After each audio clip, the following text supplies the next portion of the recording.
ela tinha voltado do Brasil e ela estava muito entusiasmada com o Tatu Canara. Não sei, isso aí pode ser intuição da mãe, sei lá, de outras crianças conversando, não sei. 10! Nota 10! O senhor vai gostar, hein? Bebê diabo parou o táxi na avenida. Ao vivo é muito pior. Olá, eu sou o Danilo Corsi. E eu sou a Camila Kintzel. Hoje é dia de chutar o balde no podcast. Vamos botar a boca no trombone aqui para apresentar para vocês as origens ou supostas origens de diversas expressões populares brasileiras. A segunda parte desta saga. Venha conhecer com a gente como você usa várias delas sem saber exatamente como surgiram. Mas antes, o nosso patrocinador, que não é Maria vai com as outras. Camila, o que o Drinco nos mandou hoje? O vinho de hoje é o Rocas Bierras Torrontés 2023. Um vinho branco argentino feito com as uvas Torrontés, que é frutado, refrescante, com um final cítrico e perfeito para saladas e aperitivos. Combina bem com o verão, que em breve chega. Deve chegar aqui, né? Aqui. E ele está por apenas R$60 lá no Drinco. Brinde história? Tchim, tchim. Tchim, tchim.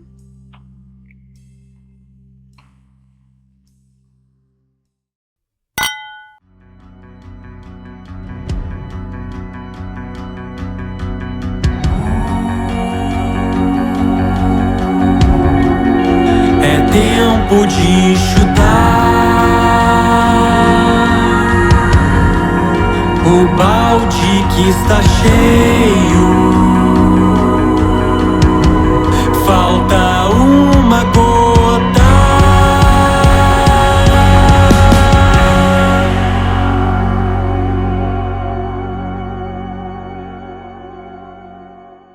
Bem, para começar, preciso fazer a mesma observação importante que fiz na parte 1. Muitas das expressões que vou citar ao longo do episódio têm suas origens em disputa. Às vezes tem 2 ou até mesmo 3 versões possíveis, sem um consenso único. Então acabei escolhendo uma delas para contar aqui, e não pretendo que isso seja entendido como a única possibilidade. Foi só uma escolha mesmo, no caso. Dito isso, outro recorte que fiz, obviamente, foi baseado na minha própria experiência. Então, expressões muito populares, mais de recortes regionais, não entrem no episódio de hoje. E talvez eu também seja vítima do meu paulistismo. Mas juro que tentei evitar e acredito que você já tenha ouvido boa parte delas por aí. Também tentei evitar gírias, que vale um episódio próprio, mas talvez em alguns casos elas se misturem. Bora começar? Camila, você sabe o que significa a Vera? A Vera Fischer? Não, a Vera significa de verdade. Com crase. Exatamente. A expressão tem origem no latim, mais precisamente na palavra veros, que quer dizer verdadeiro. Essa palavra latina evoluiu para vera em português e é usado com a preposição acraseado, antes da palavra que intensifica o seu sentido. Assim, dizer que algo é a vera é afirmar que é a pura verdade, sem enganos. Outra expressão bem comum é Maria vai com as outras. Conhece essa, Camila?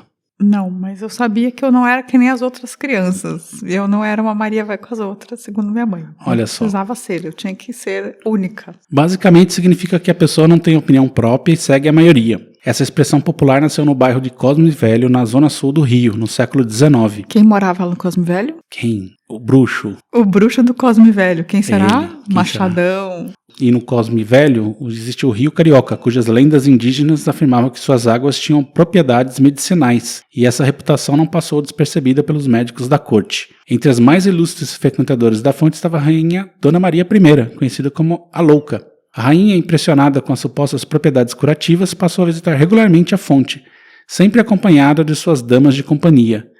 E lá ia a turma que subia o vale rumo à encosta do Morro do Corcovado. Foi essa rotina que deu origem à expressão Maria vai com as outras. A vizinhança fofoqueira do Cosme Velho, observando a procissão liderada pela rainha e seguida pelas damas da corte, começou a comentar como a Maria vai com as outras. Sabia disso, Camila? Na verdade, no caso, acho que as outras iam com a Maria, né? Exatamente. Porque a Maria, a louca, era quem Mas mandava ela sempre ali. vai com as outras.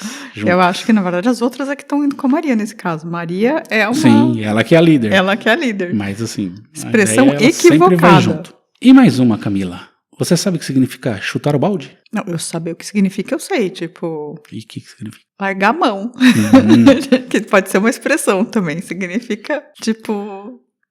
deixar pra lá, tipo, dane-se. Chutar o balde significa desistir de algo, geralmente por estar frustrado ou cansado. Há 2 teorias sobre a origem da expressão.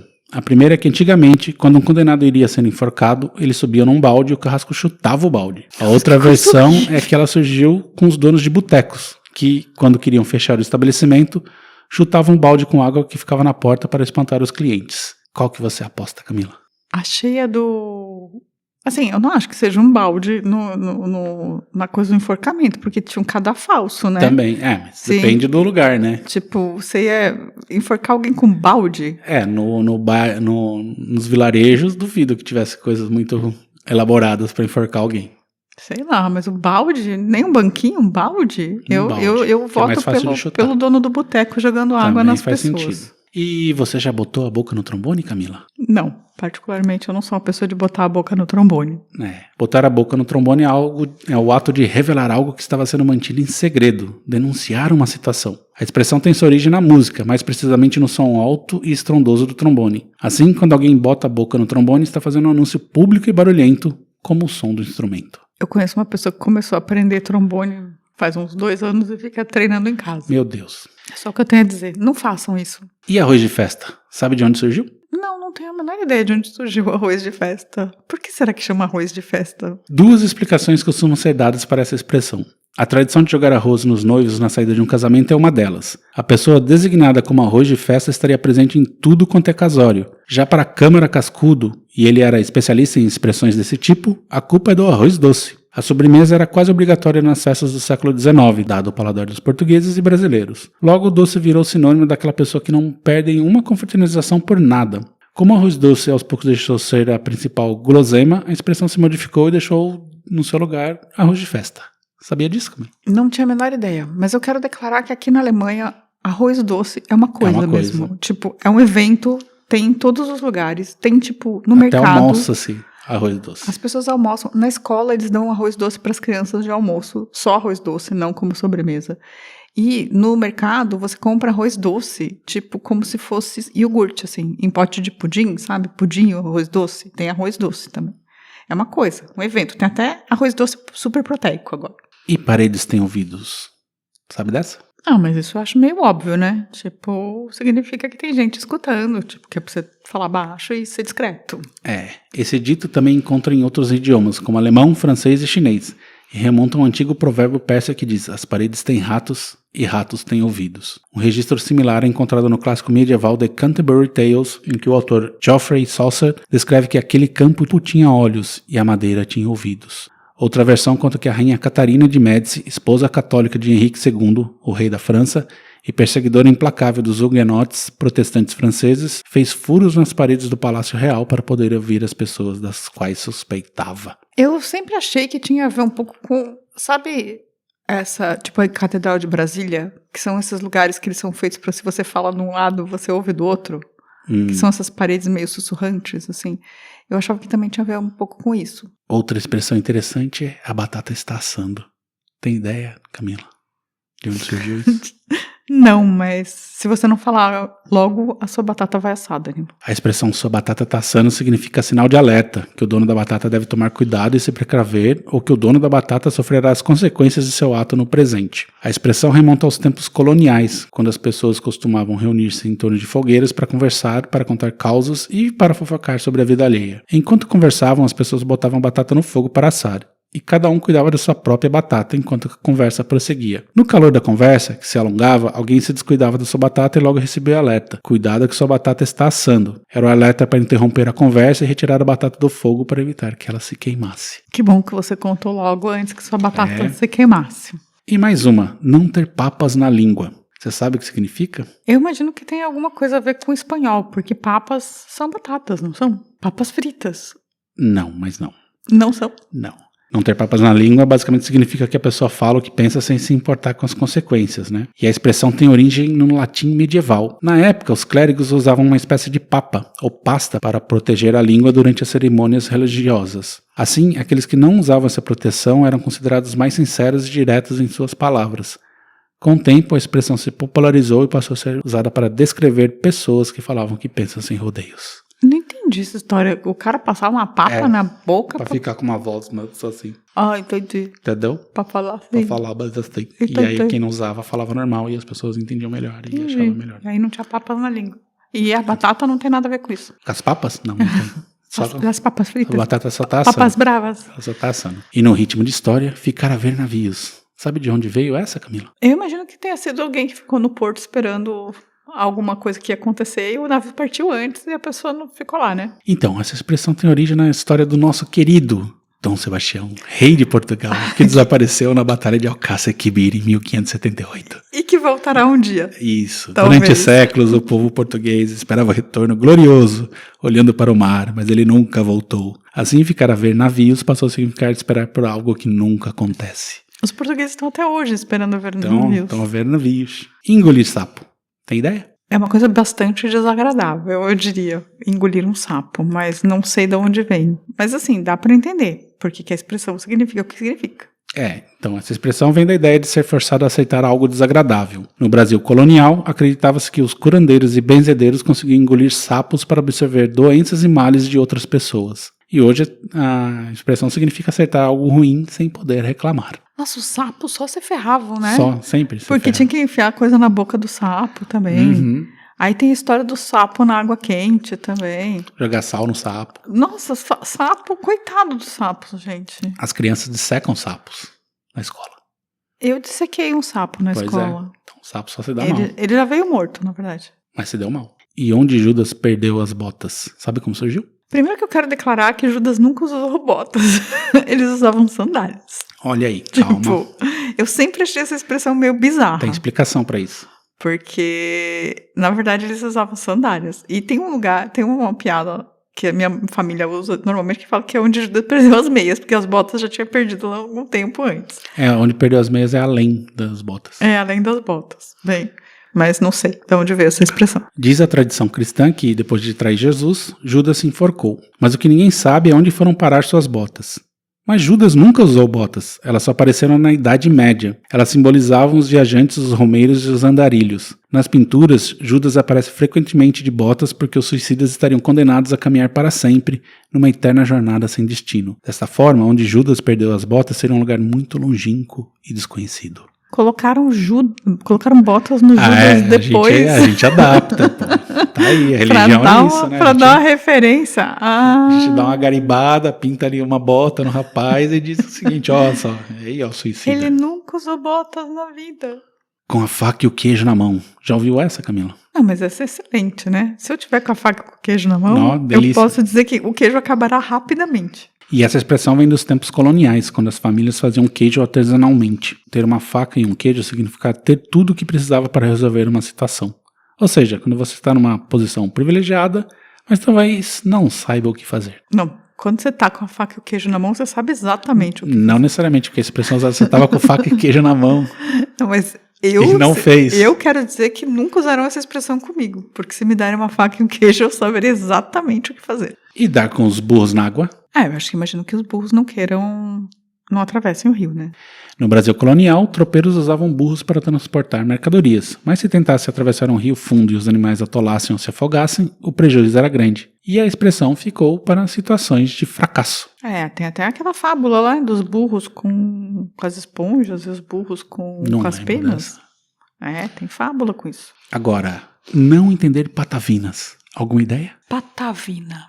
Não tenho a menor ideia. Essa expressão tem origem na Idade Média. Os italianos da região de Pádua eram conhecidos por seu sotaque forte e difícil de entender para outros falantes do latim. Assim, não entender patavinas passou a significar não entender nada. E no caso, patavinas era dos caras de Pádua. Eu quero dizer que até hoje o dialeto padovano, que é o de padovano, é absurdo. Tipo, parece qualquer outra coisa que não parece italiano. Eu já ouvi pessoas falando nesse dialeto, é bizarro. É bizarro.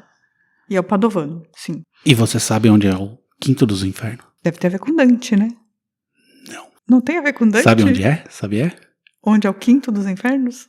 Brasil. Ah, é? Na época das grandes navegações, quando em Portugal vinha chegando uma embarcação proveniente do Brasil, o povo dizia, lá vem a nau dos Quinto dos Infernos. Inferno era como os portugueses chamavam o Brasil. Os quintos se referiam ao imposto de 20%, um quinto do ouro aqui extraído, cujo produto arrecadado, o ouro mesmo, era levado para Portugal pelo mar. Depois veio o xingamento de mandar alguém para os Quintos dos Infernos. Gente, quer dizer que eu voltei agora em março do Quinto dos Infernos? Exatamente. Sem o quinto, né? Também. Sem o quinto. Quer dizer que agora que eles estão dando mais taxação pra Quinto dos Infernos.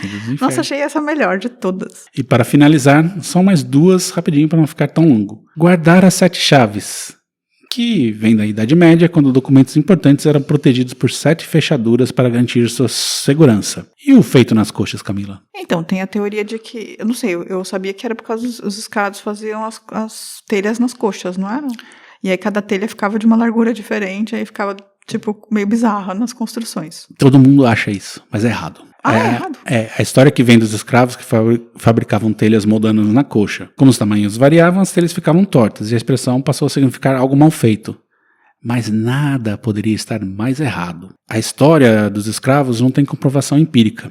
Estudiosos de arquitetura já avaliaram as construções de donos de escravos e não há nenhuma evidência que as telhas eram irregulares. Elas eram bem certinhas, por sinal. Mas de fato, a origem é 18 mais. Tapem os ouvidos, tirem as crianças da sala. Então, eu já tinha pensado nisso, mas eu achava que essa expressão era absurda. Não, significa sexo mesmo. Na verdade, a origem da expressão, que vem da Grécia Antiga, onde havia um costume de fazer sexo intercrural, basicamente entre as coxas. Era uma forma de alívio rápido e sem risco de gravidez. E a conotação do mal feito está relacionada ao fato de que a pessoa não fazia o completo, né? Só nas coxas mesmo. Não dava aquela conferida. Eu tô chocada. Porque assim, eu achava que era isso, mas depois me explicaram a história dos escravos e eu acreditei que era muito mais razoável. E agora você veio me dizer que, na verdade, a primeira história que era mais absurda era certa. Era certa. Isso é 18 mais. Chocada. E a expressão também existe em vários países da língua eslava, com a mesma conotação. Nunca saberemos. Porque não aprenderemos nunca nenhuma língua eslava. Olha aí, também não, Conhecia elas, Camila, todas essas? Seus pitacos, suas favoritas? Não, suas achei essa rodada muito melhor. Que a primeira? Achei ainda melhor que a primeira. Olha aí, achei espetacular. Eu gostei das duas, muito boas. Achei espetacular. Boas. Achei um primor essa. Mas você pegou todos os pedidos que as pessoas fizeram? Não. Então, por favor, mandem seus pedidos de novo, porque o Danilo não pegou os pedidos de vocês. Assim, na verdade, eu preciso aprender a abrir um documento e anotar essas coisas, porque depois eu me perco. Por favor, mandem por recadinho os pedidos, porque dessa vez a gente vai anotar, tá? Mas antes a gente vai dar uma pausa e vamos para os recadinhos. Sim. Conheci uma mulher daquelas que o homem quer, linda mesmo de verdade. Fui logo me aproximando e com ela conversando, contei a realidade. Chegou o marido dela e me agarrou pela goela, e eu fiquei na saudade, aí que dei com os burros lá. E eu fiquei na saudade.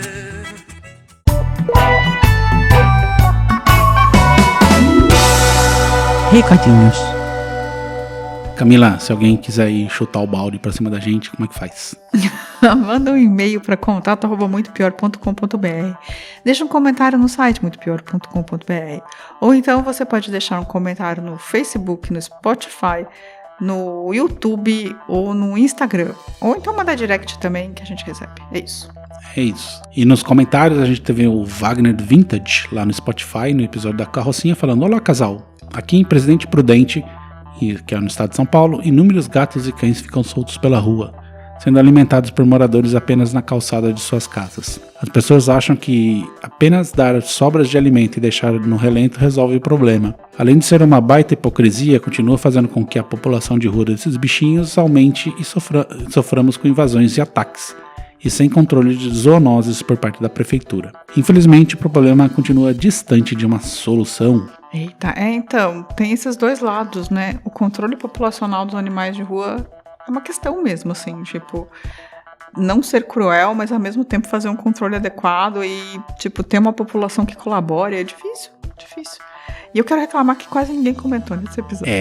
Foi horrível, foi horrível. Lá no YouTube, no Carrocinha também, o Charles de Castro mandou: salve pessoal, aproveitando o segundo dia de greve dos entregadores de app, venho mais uma vez pedir para um episódio, dessa vez um que mudou a história do Brasil. Gostaria de saber sobre os motivos que causaram o assassinato de João Pessoa. É isso, um forte abraço e se puderem mande um salve para os motoboys do Brasil. Salve! Salve! Acho legal. Eu queria saber também por que o João Pessoa morreu. E um abraço pra Mônica Silveira, que mandou um coraçãozinho pra nós. Coraçãozinho pra você. A Ludmila Klaroski mandou parabéns pelos 6 anos, vida longa ao podcast. Obrigada, Lud. Já no episódio da Oban, o Marlon Alves falou: bom dia, grupo querido. Que lástima como a pessoa se julga cristã e apoia a ditadura e tortura de seus semelhantes só porque querem uma sociedade mais justa. Observação, essa música que tocou no final parece ser duas de tanta mensagem que o cantor passa. Os censores eram muito burros mesmo. Eles eram realmente muito burros. De verdade, assim. Tipo, não é possível que os caras lessem algumas coisas e não prestassem atenção. Zero. Lá no X, o nosso querido Cláudio Schubert deixou um coraçãozinho pra nós. Coraçãozinho pra ele. No Instagram, a gente teve no episódio da carrocinha a Cassala falando: se rolar o encontrinho dos ouvintes BR, contem comigo. Em Berlim vai estar demorando um pouco por enquanto. Hahaha. A gente tem que agora conseguir os dois de novo ao mesmo tempo para o Brasil. Pois é. Porque é uma coisa... O duro vai ser a gente conseguir juntar todos.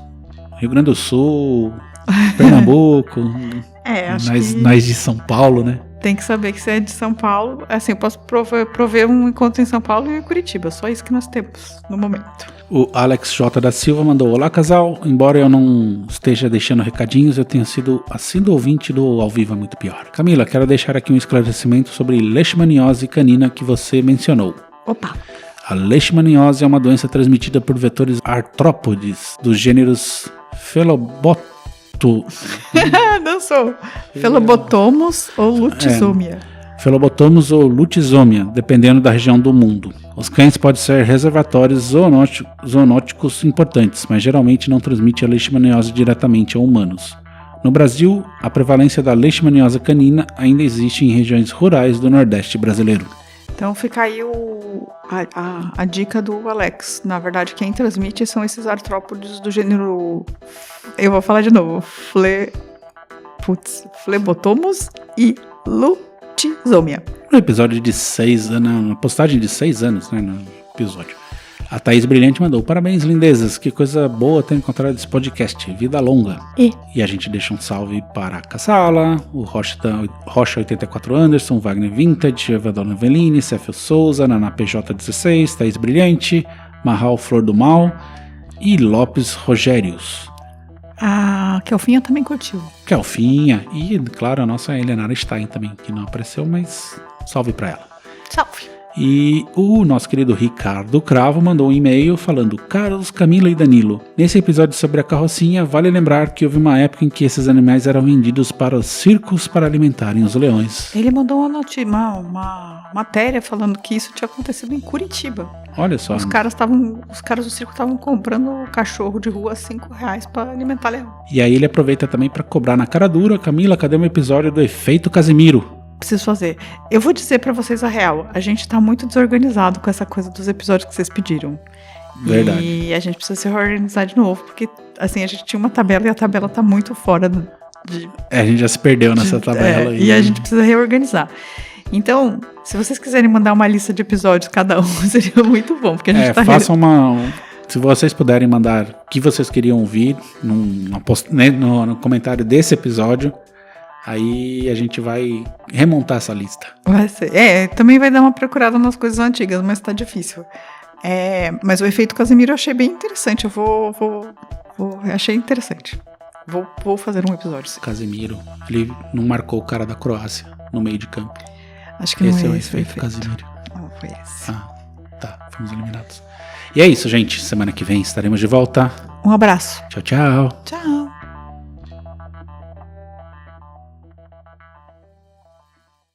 Ao vivo é muito pior.